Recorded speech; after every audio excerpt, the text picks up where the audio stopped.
Tonight on WVW Broadcast Network News, my guest is Tom DeWeese.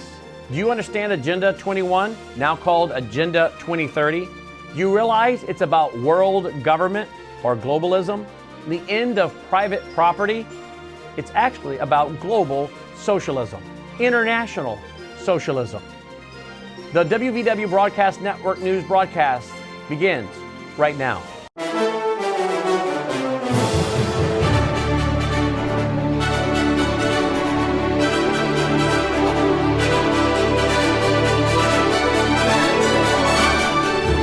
This is WVW Broadcast Network News and Commentary with Brannon Howse.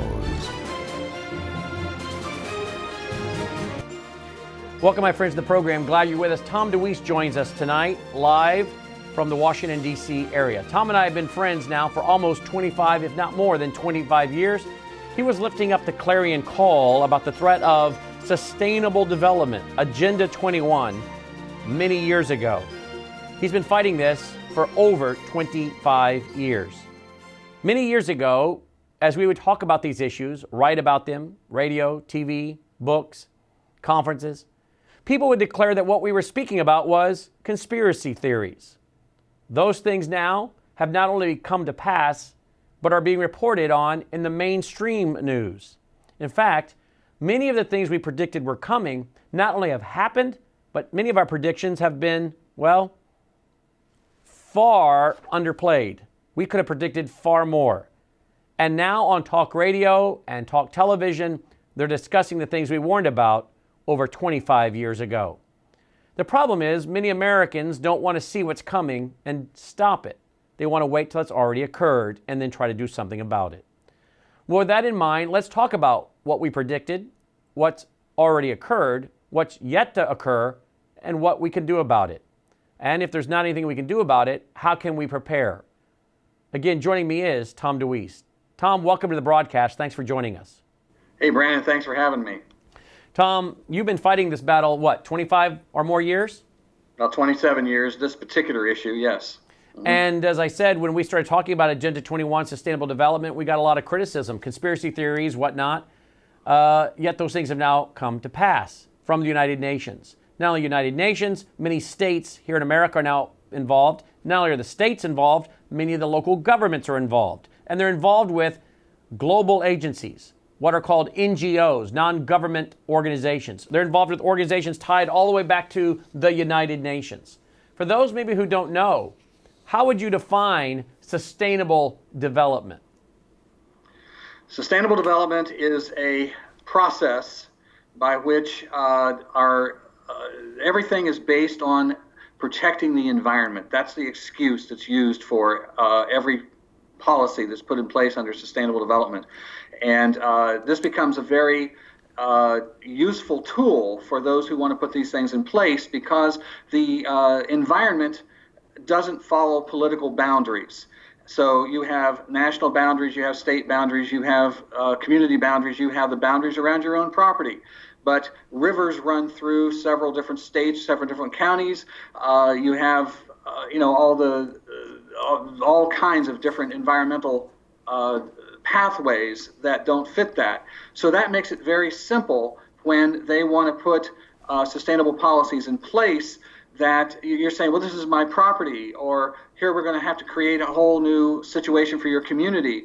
Well, but the environment always becomes the excuse. And that's what they came up with from the very beginning when they brought in Agenda 21 in 1992 and said it was a comprehensive blueprint for the reorganization of human society. That was the way they defined it. And when you're talking about completely reorganizing human society, what is the most powerful message they could use to do that? The threat of environmental Armageddon. Doesn't matter how many rights you think you have if you don't have a planet to stand on. So that's the very basis of all this. And now it's seeped into every single community in this country. Comprehensive development plans you're hearing everywhere. And we are seeing attacks on private property. We're seeing a complete restructuring of even our system of government as this is being put into place. You mentioned 1992. That was the Earth Summit in Rio de Janeiro. And we have a video clip of President George H. Bush, proudly announcing that America signed on to this globalist agenda connected to the United Nations, Stephen Rockefeller, Mikhail Gorbachev, Maurice Strong, we'll talk about them. But George H. Bush went to the microphone and declared how happy he was to have signed on to this agenda in 1992. And then Bill Clinton, of course, as president, made sure that a lot of these government agencies were working in lockstep with this globalist UN plan, correct? That's absolutely correct. Absolutely correct. They signed on to it. I mean, there were 179 world leaders there. There were 50,000 delegates all together. And and most of them were these NGOs that you mentioned earlier, Sierra Club, Nature Conservancy, Audubon Society, these people that have private agendas. And they become sanctioned by the United Nations to be a non-governmental organization. Then they are able to work behind the scenes in all these meetings and put these documents together. So here you had them, you had 179 world leaders, you had diplomats, so forth. 50,000 of them came together to declare we're going to put together the agenda for the 21st century. And as I said, comprehensive blueprint for the reorganization of human society. It's what they did. So what we're talking about here is international socialism, but they're using the environment as the marketing, the branding for world government, correct? Sure. If they had come out and said, we're going to put together world government, we're going to put together world socialism, that would have been rejected. But when they, again, use this excuse of environmental disaster, and of course climate change became the real effective tool in that. Started out as global warming, but then, golly, things started getting colder. So, well, now climate change. So anything that happens in the climate now fits their mold. To put it all in place. So yeah, this is why they came up with that, because it was much more effective than saying, well, we're all going to become little socialists. And this then is why you have people like the Congresswoman from New York now, AOC, Alexander Ocasio-Cortez, declaring that if we don't do something about this crisis, we're going to all die in 12 years. That's what she said in 2019. Yeah, well, they're ratcheting it up. Al Gore started saying it way back when, and that we only had 10 years to go. They keep using, the Soviets always had a 5-year plan. The environmentalists have a 10-year plan. And when we reach that date and it hasn't happened yet, then we have another 10-year plan. And they, as you mentioned earlier, they started out with Agenda 21, and then in 2000 they had the Millennium Summit. The Millennium Summit was just more details of Agenda 21, how to put it in place, really focusing on eradicating poverty by using redistribution of wealth. And that was a 10-year plan. That was to go up until, actually a 15-year plan to go up to 2015. We're going to have this done. Well, then, when that didn't happen in 2015, they had another massive meeting in New York, and they came up with Agenda 2030. Now we had, instead of the 8 points that were in the Millennium Summit or in Millennium Plan, now we had 17 points, all exactly the same points, just sheared down, a little more detail. So now I have Agenda 2030. Well, now we have the Green New Deal. That's the next step. And that has become more honest, more direct, more radical than the other ones in the way that they are proposing it. And I believe, quite frankly, that they have used this innocent, not innocent, that's not the word I want to use, a naive little girl from New York, to promote this thing, bring it out, become a media sensation with it. The established politicians wouldn't touch it. It was so radical. But so they give it to her, and she's become this media sensation over it. And yet, who is it that's behind AOC? Do you know anything about what's it called? Justice Democrats or something? Yeah, that's one of them. There's 2 or 3 of these different organizations. The Justice Democrats, their job is to recruit more candidates to run for Congress, probably not just Congress, but other positions as well. And their job is to begin to promote these ideas.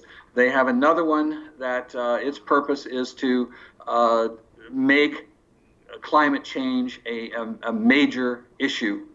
That again, it becomes the issue behind all of this stuff. and they're recruiting people to push that. And you can hear when every time AOC says something, every single thing she brings up, every issue.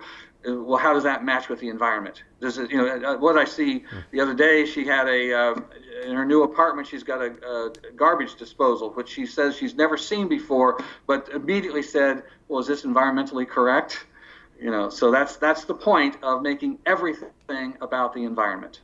But using, again, the environment and the Chicken Little, the sky's falling scenario to make you want to give up your private property, to destroy the capitalist system, to redistribute the wealth from America to poor nations or from rich nations to poor nations, all under the guise of environmentalism, also known as Agenda 21. And then a few years ago, they changed the name to Agenda 2030, but it all started at the Earth Summit in Rio in 1992 officially.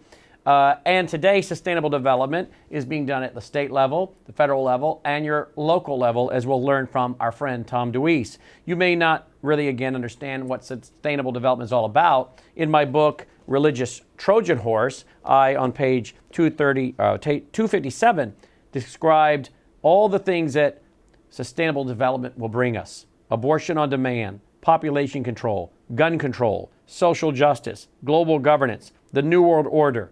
Their words, not mine. Socialized medicine, also known as single payer, universal health care, which then will mean the rationing of health care, which means euthanasia. Social welfare programs, elimination of private property, elimination of national sovereignty, elimination of parental authority, elimination of free market capitalism, education to serve the masses, public housing, redistribution of wealth, legal positivism, and judicial activism. Legal positivism is applying moral relativism to the law. Not that there are absolute truths for all people, all time, and all places, but we make it up as we go along. Society evolves, morals evolve, the law evolves. And this, of course, is how you end up having the law evolve to the point you're legalizing the marginalizing, characterizing, and persecution of conservatives or Christians or Jews. And then you have hate crime laws that criminalize the speaking of truth by conservatives or people of faith. This all is what is made up in sustainable development, or Agenda 21, now called Agenda 2030. True or false, Tom DeWeese? Absolutely true. It is, again, go back to reorganization of human society. What you just described is that total reorganization and how to do it. And what we're seeing now, these programs are in every single community in this country. I dare say everyone. I can't think of any they're not at least trying to put pieces and parts of this in there. And one of the programs they use is called Smart Growth. And you will hear this if you go to your city hall. You'll hear them talking about smart growth. What smart growth does, it first of all, it puts a artificial line around the community, and it says no growth will take place outside of this line. These are no growth boundaries. Why? Because to continue to build outside of that line creates urban sprawl. That means people have to have cars. So and then the next thing they do is build housing developments, and then they build strip malls to service them. Now, we used to call that building an economy. It created jobs, private property, making choices of your own life. But now that has become racist. We're not allowed to have that anymore. This first of all, it's damaging the environment because we're driving our cars farther and farther out. We're going to stop doing that. So we have our line around the community, and inside, now what happens? Well, first of all, single-family homes, there's no room for them, because what's going to happen when you put the line around the city? The population begins to grow, but the city doesn't. The only place you have is to go up. First of all, there's no room for single-family homes because there's no room for those yards and that sort of thing. And the city of Minneapolis, the mayor has declared that zoning to protect single-family homes is racist, that these people are self-segregating themselves from other people in society. They don't want to live in their neighborhood. This is the argument they're using in Minneapolis right now. The Speaker of the House of Oregon State Legislature has taken up the same argument, saying we have a housing crisis, a shortage of housing, they're calling it, and we don't have room for single-family homes. We have too many people. What they start to put together in all this is the stack and pack high rises. And what happens is they go higher and higher because that's the only place you have to go. Well, eventually, science says you can't go any higher. The air gets thin, you can't breathe. So what do you do then? Then you begin to cut the size of the apartment. And I've got some documents from an NGO organization in France that says that apartments shouldn't be more than 320 square feet. Step by step by step, this happens. And one of the other things that is happening with smart growth, of course, they want you to only have either ride bicycles or walk to work or have light rail trains, public transportation to take you where you're going to go. One of the effects we're seeing happen, landlords, private property landlords. Now, we've already had the attack on single-family homes. Now we're looking at landlords who have their own apartment buildings. They begin to raise the taxes on them. They put all kinds of regulations on how they have to cut back on energy use and things that make it much more expensive. Then all of a sudden they say, well, golly, people shouldn't have to pay high rents for all that. We're going to put rent control on there because it's only fair. What happens to the landlords? They go out of business. What you now have, no private property rights or private property at all, and no private companies that are running these things. Everything becomes government housing. And that is the goal of sustainable development, that government controls all of it. And how does this destroy the lives of the lower income and the ethnic residents? One of the things that happens with the eminent domain that is used to do this, you have these NGOs and your city councilmen, county commissioners sitting in back rooms, pretty much mapping out the community, how we're going to reorganize it. That goes into that comprehensive plan. And what they're saying in here is, well, we're going to take this neighborhood over here. It's a low-income neighborhood or an ethnic neighborhood, and we're going to use eminent domain, and we're going to take out the buildings, and we're going to make a beautiful new place there, upscale. You see this word a lot used.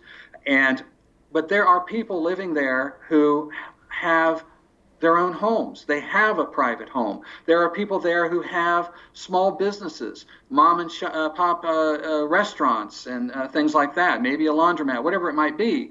Well, now as they come through with a bulldozer, all of those are dead. I have yet to see one community say, we've got this really great Italian restaurant, for example, that thrives down there, and we're going to redo the whole neighborhood, and we're going to really make a nice facility for that restaurant to come in, and it'll grow, and the people who own it will get richer from it and be more prosperous. No, they bulldoze all that down. Those people who are living there can no longer afford to live in the neighborhood that they used to because of what they've done. They are forced onto welfare programs, forced into public housing. Their businesses are dead. And if there are now in the new section, new restaurants and things like that, these are global corporations that are acting in partnership, public-private partnerships with the government to now be the businesses in there. This is the way they destroy these people. They are now on public welfare, public housing. Their life as choosing their own life of their own is over. So what you're talking about is a global good old boy club of bureaucrats and I wouldn't call them capitalists, corporatists, I guess. So government bureaucrats working with big corporations for planned developments that destroy the free market mom and pop businesses that are pure capitalist for the government, big corporation model, which is really socialism mixed with capitalism, or what Henry Lamb, who's passed away now, Henry Lamb used to call communitarianism, communism light. So it has the flair of being, here's a restaurant, i.e. these must be capitalist, but it is a government, big corporation model that did this planned community that put the real capitalist and mom and pop out of business to give us this mixture of government and corporations working together for what is called the third way or communitarianism or the public-private partnership, correct? That is a very, very important point to make on this, because you've got kids coming out of public schools who are told that this is capitalism, and look how evil capitalism is. It ruined my parents, our neighborhood and all that. They would begin to believe that. There is nothing here that is capitalism. In capitalism, you have competition. In this, you don't have competition. These public-private partnerships, there is no contracts put in there that you have to submit and then have a competition for the contract, anything like that. These are no bid contracts, that kind of thing. And what happens is the government gets to hide behind the independence of the business. They're putting these things in place, these programs in place, and the businesses are moving forward with it. The businesses then use their advertising budgets to promote the sustainable propaganda. Listen to your television at night. Listen to the ads that are run and so forth. Oh, this product is sustainable. This is protecting the environment. Sustainable, sustainable, sustainable. It's what you hear over and over again, and it gets in people's psyche. It gets in people's, well, that's what that is. Meanwhile, the business gets all the goodies that government can put out. They get to go to the head of the line for the best locations for their business. They get tax breaks, all these sorts of things. So this is what a public-private partnership is. There is absolutely no free enterprise whatsoever in that model. This is right out of the Mussolini model of fascism and total government control. Those corporations and the government are, it's kind of like in Animal Farm where all of the, you couldn't tell the, all the animals apart as they began to mesh together, and it's the same thing. They're all the same. They're all the same pigs. It's corporate fascism is what it is. It's, again, big government, big business working in concert together for what I write about in my book in 1995, Reclaiming a Nation at Risk. I was predicting corporate fascism coming to America. In 1995, my book, people were laughing. And yet here we are, and this again is happening. Tom? Absolutely. I wrote, as you know, a series of articles on these things. I put them together in my first book and titled it Now Tell Me I Was Wrong, for the very same reason, because I took the same heat you did, and that's what they did. They had to discredit us as we were telling people the truth of what was happening. And now here we are, 20-some years later, and the truth is coming out, and we are right. So what we need to do is give some action points to our listeners. If they're a property owner, if they're a business owner, they own a restaurant, they own a laundromat, they own some rental homes. Maybe they own rental homes in a community.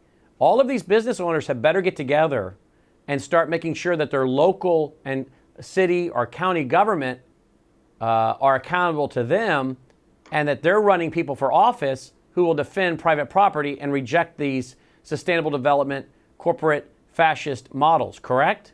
Yeah, as we have described here, this is a massive effort, and people sometimes just can't wrap their heads around it and understand it, and they get confused, they get discouraged. Maybe they try to fight back and they start down a path to do that, and then they get derailed or divided somehow and moving off in a different direction. And then they give up. They think, I don't know what to do. Or they see it as such a massive effort that there's just no hope. There's nothing we can do. That's everything's stacked against us. What I've tried to do in my writings as I travel the country and speak, and I'm teaching people what to do, I'm trying to bring it down to a pinpoint they can wrap their heads around it. Here is the kryptonite that they don't want you to know that exists inside of sustainable development policy. The kryptonite is called private property. And they cannot put sustainable development policies in place without destroying private property. And so what I'm teaching people to do is really, you cannot do these things alone. You've got to organize with other people. To get 10, 15 people together, people who will do research looking into the plans, people will get the details together. And then I have on my website at americanpolicy.org a thing you can download. It's called A Resolution for the Protection of Citizens' Property Rights.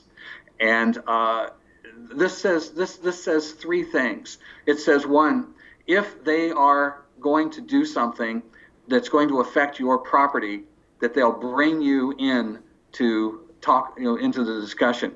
If they decide, number two, if they decide to go ahead with it, and do whatever they're going to do with your property, and it damages your property in whatever way, financially, whatever the case may be, you'll be reimbursed for it. And 3, that they will not bring their agents and their NGO buddies and all that onto your property, measuring and figuring everything out and taking pictures and all the things they do to make their plans without your permission.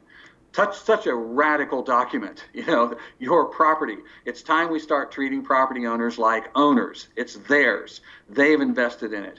But these people treat it like it's government's, and you're just living there at their grace, and that's how they operate. But what you do with this is you take it before your city council, your county commission, where they give you those 3 minutes to actually talk to them in their public meetings. And instead of going in and saying you're implementing globalism, UN Agenda 21, all this kind of stuff, where you get the eye roll and you get the sigh, and they want to dismiss you immediately. Instead, say, ladies, gentlemen, as you're bringing these plans and these planners into our community, I just got one question for you. What guarantees will you give me that you'll protect my property rights? And I guarantee you that they will say, hey, I'm a property owner too. Of course we will. And then just smile and say, I'm really happy to hear you say that, but ladies, gentlemen, I'd like to have it in writing, please, and present this resolution to them. They will not sign this, because to do that brings a direct halt to all of their plans, because it's the kryptonite to kill it. But what I've created here is a tool to use for getting them out of office. When they refuse to sign it, first of all, you ask the most radical question in the English language: why? Now you get 10 or 15 more people in that line to come up and say, why won't you sign it? What you use this for is a tool to tell the people they have now revealed themselves. They will not protect your property. It's time to get these guys out of office and get somebody in who will. That's the purpose of it, and that's how to use it. Excellent, excellent. AmericanPolicy.org to find that information about my guest, Tom DeWeese. Tom, why did they change the name from Agenda 21 to Agenda 2030? Well, as I said, they keep making these changes. It's as much to rally their own troops and keep them excited. It's something new to put out in the media to keep going. We pretty much dirtied the name of Agenda 21, and so they got to keep coming up with new things. And but it's all exactly the same. There is absolutely no difference. They get into more detail. It's natural progression is really what it comes down to.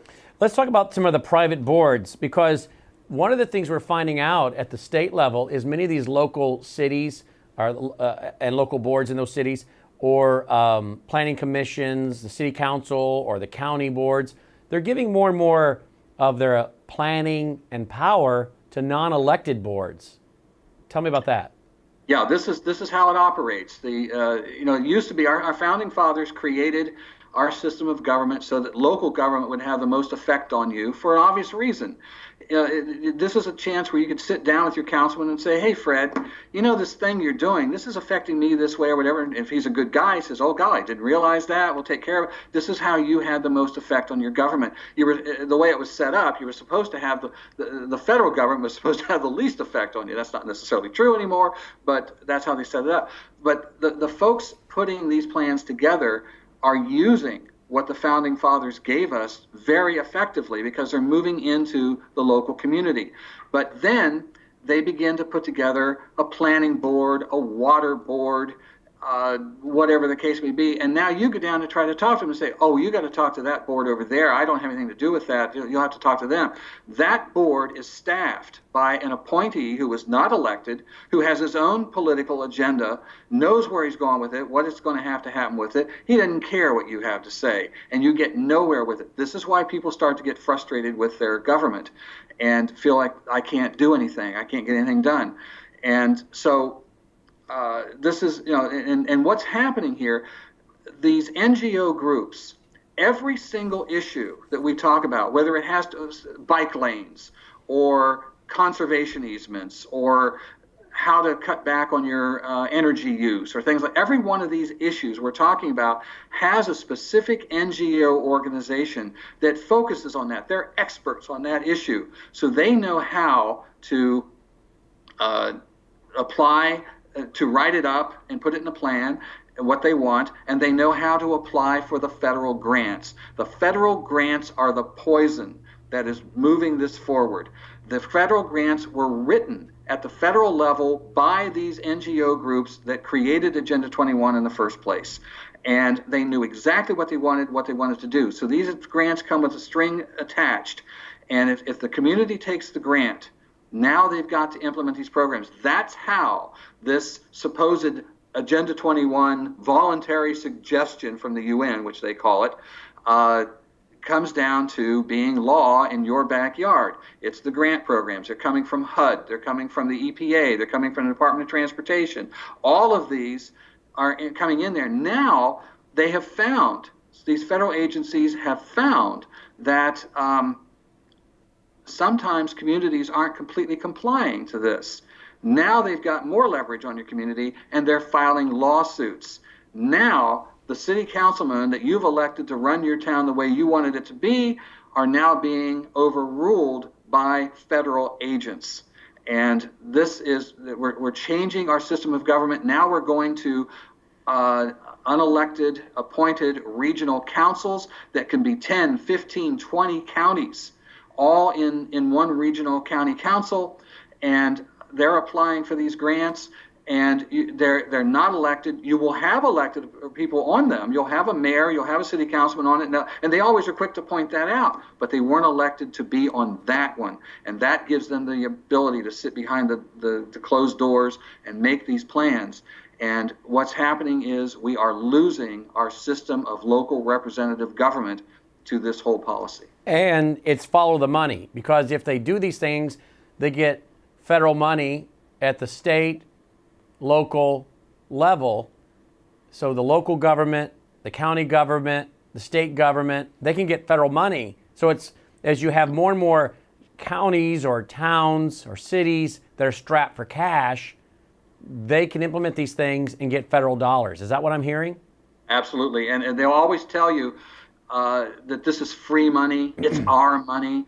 And if a city council actually was smart and understood what was happening, and they'd say, nope, we're not going to take that grant money, then the NGOs will begin to put pressure out into the community. Your county commissioners, your city councilmen are costing you your money. If they don't take it, somebody else will. This is the argument that they use. And so it becomes a very powerful tool to do that. But as soon as you take it, you have already lost your autonomy when you do it. Tell me about Maurice Strong, Stephen Rockefeller, Miguel Gorbachev. What was their involvement with the Earth Summit in Rio in 1992 that George H. Bush signed America onto and then Bill Clinton furthered? Well, Maurice Strong was the head of the the Earth Summit in 1992. It was his, he was the chairman of the whole thing. At that time, when Maurice Strong was alive, every road to the UN led through Maurice Strong. And he is the one who said that the only hope for the future is that we get rid of, basically the capitalist society and all that kind of growth, and we had to control everything that happens. And that's not a direct quote. Well, actually, the direct quote was, I'm going to paraphrase it, that the only hope for the world is the collapse of the free market capitalist system. Isn't it our responsibility to bring that about? That was pretty much the quote. That's exactly right. That's exactly right, yeah. It's our responsibility to bring that about. And I keep going back to it. A comprehensive blueprint for the reorganization of human society. And of course, the Rockefellers behind it all, the money that they put into it and bring these programs together. They are funding a lot of the NGOs. There are billions and billions of dollars out there that are exchanging hands. And when they want to, for example, there's several different plans. If they want to stop a development somewhere, it's not in their plans, they will come up with some environmental excuse. Some rare gnat lives on that property, and so we can't do that. They will put $1 million into and create a new organization, Save the Gnat, and they start the whole campaign, and they get the media out there and everything, and they'll stop a hospital. The LA airport desperately needs some new runways. They can't build the new runways because they've got these kinds of programs going on that not to let them do that. So and I'll tell you something, Brannon.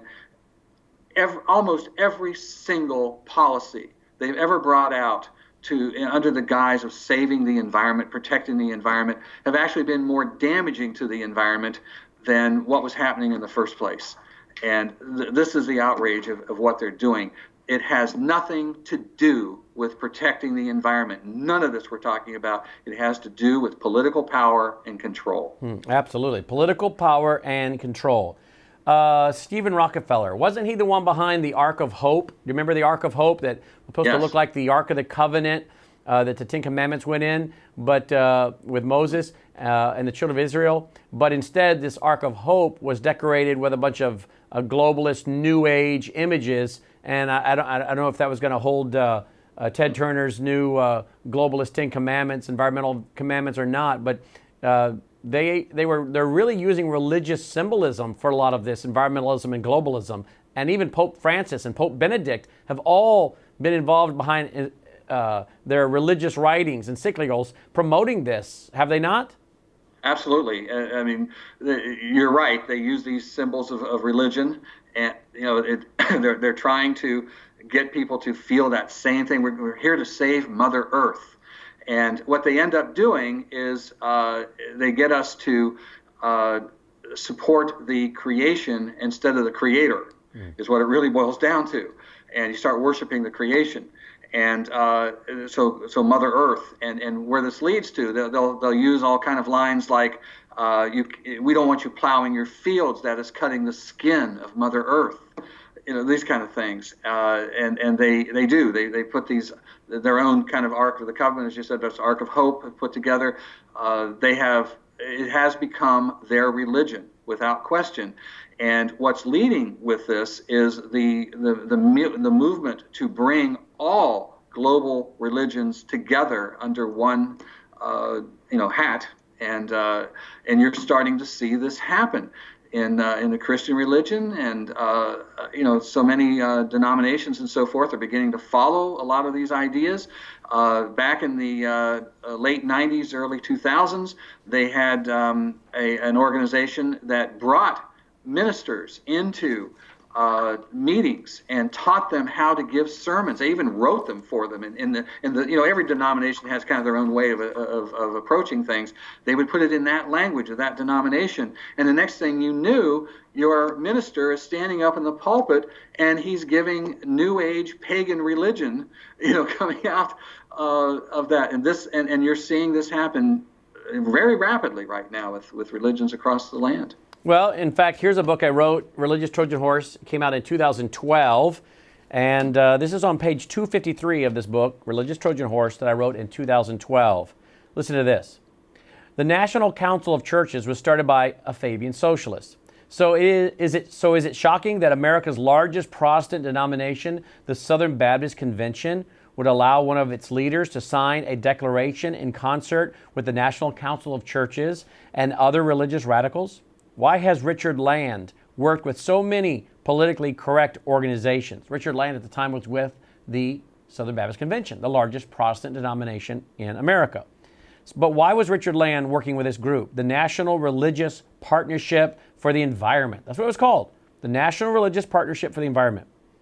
For example, Land is strangely unpredictable. On the one hand, he will sign declarations written by the radical liberal NRPE, that's the National Religious Partnership for the Environment, and then he'll say something I agree with, such as, quote, the question is whether or not evangelicals allow themselves to be manipulated, allow themselves to be duped, and what we're to do is to judge everything by the plumb line of the Word of God, end quote. Well, I agree with that, but then yet he goes on and signs on to these radical environmental agreements. I write, Land, like many Christian leaders, appears to allow himself to be manipulated and or duped by the ecumenical environmental globalist movement. He signed the Radical Environmental Declaration under the title, quote, Executive Director, Christian Life Commission of the Southern Baptist Convention. Well, it again was a radical, sustainable development, Agenda 21, Agenda 2030 now type agenda. Who signed it? Many people. One of them was Reverend Dr. William Gardner, Director of Social Justice, Unitarian Universalist Association. Notice the word social justice. Who else signed it? Reverend Thomas Berry, Director, Riverside Center for Religious Research. Well, that's interesting. You also had Mr. Aldine Meyer, Director of Climate Change and Energy Program, Union of Concerned Scientists. Well, I think it was the Union of Concerned Scientists that had Helen Caldicott declaring that capitalism was destroying the earth. But my friend, Tom DeWeese, I quote him on page 255 of this book I wrote in 2012. Quote, Tom DeWeese in 2008 wrote an article posted on our website in which he detailed the history of the Union of Concerned Scientists. Tom DeWeese wrote, quote, please note that the Union of Concerned Scientists was started in the late 1980s as part of the nuclear freeze movement, which was proven to be funded in part by the Soviet KGB. The membership of the Union of Concerned Scientists has always consisted of less than 10% scientists and more than 90% generic America bashers, end quote. I write, these associations alone should be enough for Richard Land, then of the Southern Baptist Convention, not to sign his name to the Declaration of the Mission to Washington. But wait, as they say, there's more. One of the other signers is the Reverend Thomas Berry. And Tom DeWeese reveals that Berry is not only an environmental extremist, but also an advocate of anti-biblical and pro-spirituality. So he's an advocate of anti-biblical and pro-pagan spirituality. Tom DeWeese writes, quote, Father Thomas Berry, a dissident Catholic priest, is a prime spokesman for Gaia. That's earth worship. Tom DeWeese continues and writes, quote, Father Berry contends that Christianity promotes a, quote, deep cultural pathology of human greed and addiction, end quote. He advocates that the earth is disintegrating and that Christianity is to blame. In his book, Dream of the Earth, published by the Sierra Club, Berry never uses the word God, but speaks of a supernatural force in the universe. He says that, quote, we should place less emphasis on Christ as a person and a redeemer. We should put the Bible away for 20 years while we radically rethink our religious ideas, end quote. I write, so what does the Declaration of the Mission to Washington proclaim? Here it is, right out of their own document. Quote, we are thinning the ozone layer and creating holes in it. We're poisoning the air, the land, the water. We're destroying the forests, grasslands, and other ecosystems. We're causing the extinction of species at a pace not seen since the end of the age of the dinosaurs. Our own country is the leading polluter on Earth, meaning America, generating more greenhouse gases, especially CO2, than any other country, end quote.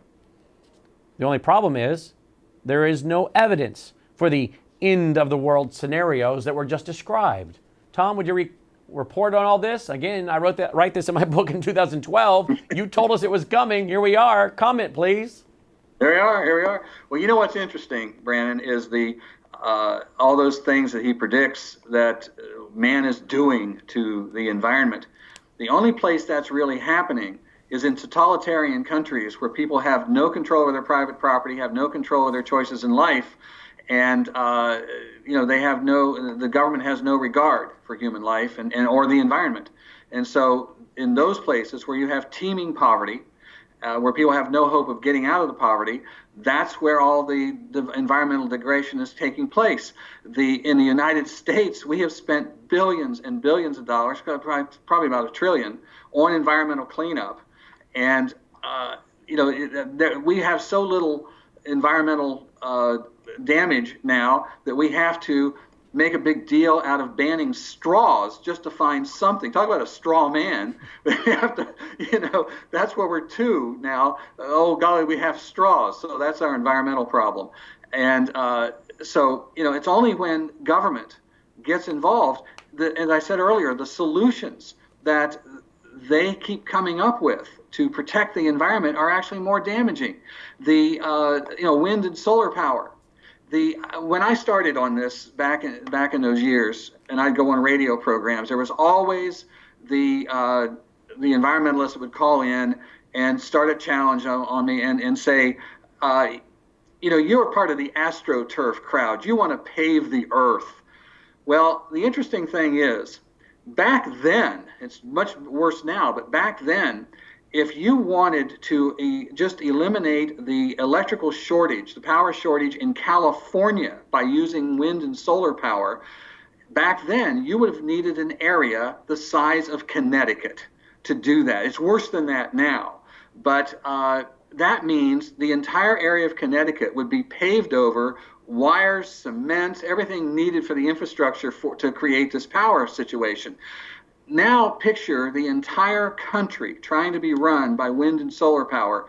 You would have forests of these things, and I'll tell you what you wouldn't have. You would not have any birds flying in the sky. All of that would be gone. All this heartache, all this panic over protecting the environment is bogus, because all of their solutions destroy the environment if allowed to go full front of where they want to go with it, instead of people making their choices of their own land. Nobody takes better care of their own land than the person who owns it. We have an absolute assault on the cattle industry, the ranching industry, the farming industry, the dairy industry, on, and they're working to destroy those industries and control what we eat, and making up all kinds of lies to satisfy that. But those ranchers, those farmers, those people know their land better than any environmentalist who's living on the top floor of their high rises in New York City and never touched the ground. I am sick and tired of hearing their attacks on these people who are the true environmentalists who take care of things and feed us. Absolutely. And so what you're saying is they're using environmentalism to destroy conservatives, capitalists, the free market principle entrepreneur. They're using environmentalism as the front to do that, the same way they've used racism, white privilege, Islamophobia. These are all ways to destroy people of faith, conservatives, and capitalists, create a victim coalition, and then blame everything on people of faith and capitalism. You're saying environmentalism is also their wrapping for this destruction of capitalist Christians, people of faith. It's just a wrapping to get this movement to go through, because no one would accept it if, as you said earlier, they just came out and said, we want the end of private property, we want redistribution of wealth, we want to destroy capitalism. Yeah, absolutely. That's, in the beginning, we started calling them watermelons, green on the outside, red in the middle.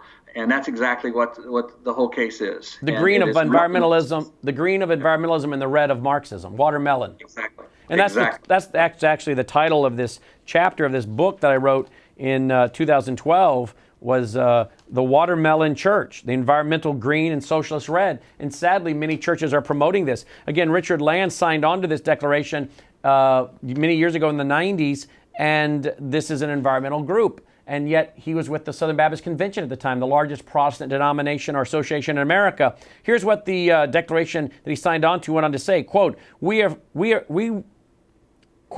reaffirm here in the strongest possible terms the indivisibility of social justice and the preservation of the environment.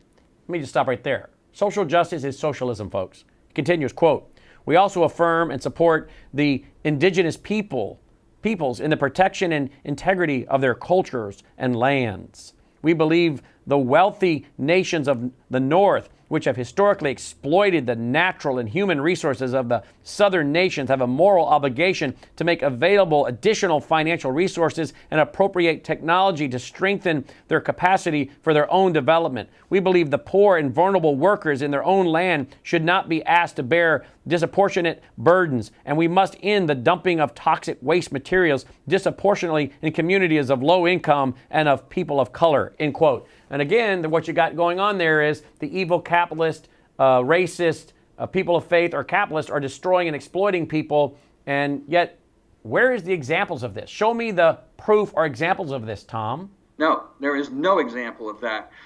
In a free enterprise system, people go to work for someone voluntarily, first of all. Nobody makes them do that. These toxic waste dumps and so forth are being done by either, as I said earlier, the communities where totalitarianism is in reign and people have no choices, or you have it in these public-private partnerships where they suffer nothing for their actions.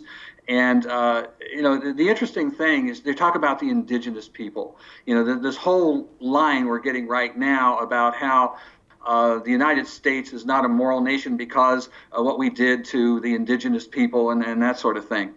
I'll give you a little bit of inside information that I've just learned recently. In Brazil, the indigenous people hate the Nature Conservancy and the Audubon Society and the World Wildlife Fund. And there are folks down there who are trying to keep the indigenous people from taking all of them out into the rainforest and doing away with them. It's because they have destroyed their property. They've taken control of it. They've changed their way of life and so forth, and they hate them. So for all this, crying over what the indigenous people, it's this kind of totalitarian thinking that the environmentalists, that the Agenda 21 people, the sustainable people are putting in place. This is what destroys cultures. This is what destroys human life. This is what takes away all freedom of choice for a human being to live their life as they choose to live it. That doesn't exist under this system. Well, and you noted, as I quoted in this book in 2012, you noted that many of these people that are part of the Union of Concerned Scientists, that many of them are American bashers, they're communist. We know, as you stated, that back in the 1980s, the whole nuclear freeze movement that groups were part of, including groups like the Sierra Club, were being influenced by KGB agents. So here we have this document, the declaration back in the 90s, that religious leaders, including a representative of the Southern Baptist Convention, the largest Protestant denomination in America, signed on to, declared, quote, collectively, the nations of the world spend $1 trillion a year on military programs. If even a modest portion of this money were spent on environmental programs and sustainable economic development, we could take a major step toward environmental security, end quote. Well, of course, the communists want us to not spend money on national defense. Here we are in May of 2019, and Venezuela, which is just 1,264 miles as the crow flies from northern Venezuela, Caracas, Venezuela, to Miami. And what is in Venezuela right now in May of 2019? Russia, China, Iran, Hezbollah, Cuba, according to the former CIA director, now Secretary of State, Mike Pompeo. So the communists and the Islamists, the red-green axis, is getting closer and closer. And of course the communists, globalists, international socialists, pro-KGB types want us to stop spending money on national security so they can march right over top of us, correct? Of course. That was the purpose of the nuclear freeze movement in the first place, was to disarm America. And luckily, Ronald Reagan was president at the time, saw what the ruse was, and knew that nobody in the Soviet Union wasn't going to get rid of their nuclear weapons, just get rid of them in the United States. That was the point of it. Union Concerned Scientists were the ones behind a major part of that. And as I said, as you quoted me, only 10% of them were scientists, and I doubt that even they were real scientists. And it had nothing whatsoever to do with that. It is all propaganda. It is all a means to destroy the culture of the United States that was started. Picture this, Brannon, the frustration of the United Nations, that most of the nations of the world are set up so that the rights that people have are decided by whatever gang is in charge of that country at the time. Here's what you're allowed to have now. In the United States, we were set up with the idea that you are born with your rights. Those are God-given rights. Those are natural rights. And it's government's job to protect them. Now you have this nation that is the most powerful nation on earth, and you've got these globalists that want to control all of it. What do we do with this problem, the United States? And we begin to attack from every direction, from the classroom, teaching them that the United States was an immoral nation, and capitalism is the root of all that immorality. We have and now we go after our religions, and we no longer are able to teach the teachings of Christianity. The teachings now become this pagan religion of earth worship. And as I said earlier, you're worshiping the creation instead of the creator. And so step by step, we are attacking the morality. We are attacking the very root of what made this nation what it was to begin with. And now we have children coming out of the schools just absolutely convinced the United States is the most evil nation on earth, and we've got to do away with it. The reason that we have an immigration problem is because, as I said earlier, using the environment, you do away with national borders, and this is what happens there. We've got to flood this nation with people who have no concept of what the United States was, and why we became what we did, what freedom enterprise is, what private property is. All of that has to be done away with, and then we'll watch the United States sink into oblivion. Bring in people that have no desire for the free market capitalist system, have no desire to assimilate, have no desire to work and gain private property. Flood the nation with those kind of people and turn the people in the nation into people who want to sit on entitlement welfare programs, that don't want to be involved in capitalism but want the benefits of, quote, socialism by a free check every month, quote, free check. And pretty soon there are not enough property owners and capitalists left. They're the majority, and at the polling booth they elect more socialists, and pretty soon they've destroyed our private property free market system, correct? Yeah. Absolutely. Let me share something with you. I was talking about, the resolution for the protection of citizens' property rights and that sort of thing in fighting back. One of the things we have to have as we fight back is a clear definition of what it is we want. Because if you're trying to fight with everything's kind of hazy, then you can be led in any direction and it won't be effective. And as I said, I pinpoint this down to protection of private property rights. And let me give you a definition that I am sharing across the country. Richard B. Sanders is the Supreme Court Justice of the state of Washington. He wrote this in 1997 because they didn't have a good definition of private property and what it was. So he wrote this, and we need to use this in fighting back. It says, property in a thing consists not merely in its ownership and possession, but in the unrestricted right of use, employment, and disposal. Anything which destroys any of the elements of property to that extent destroys the property itself. The substantial value of property lies in its use. If the right of use be denied, the value of the property is annihilated and ownership is rendered a barren right. That is exactly what we have today in private property, is a barren right. You can pay the taxes and you can pay the mortgage, and beyond that, decisions are made by somebody else. We must defend private property. You know, one of the 10 Commandments is thou shalt not steal, which proves God is for private property. Because if there's no private property, then what could you be stealing, right? The fact that one of the 10 Commandments is thou shalt not steal is a defense of private property. And of course, socialists hate the idea of private property. My guest has been Tom DeWeese of AmericanPolicy.org, AmericanPolicy.org. Be very careful. Make sure you're electing and voting for people that will defend religious liberty and private property. Notice again, in nations where you have economic freedom, you have religious liberty. In nations where you don't have economic freedom, you don't have religious liberty. Economic freedom and religious liberty go hand in hand. And make sure you're voting for real conservatives, not Republicans who are rhinos, Republican in name only, because many of them are in favor of sustainable development and globalism. So be wise when you go to the voting booth, and visit sites like AmericanPolicy.org and find out about how you can educate your local state elected officials and federally elected officials from your state on the importance of defending private property and opposing globalism. Thank you, Tom DeWeese, for being with us, and thank you, folks, for being with us. Remember, your support makes this program possible at WVW-Foundation.com. You can make a tax-deductible contribution right there at WVW-Foundation.com. You can also join our Situation Room, and you're automatically a member of WorldviewPedia.com. This is where we archive all our years of broadcast, radio, television, transcripts that you can search.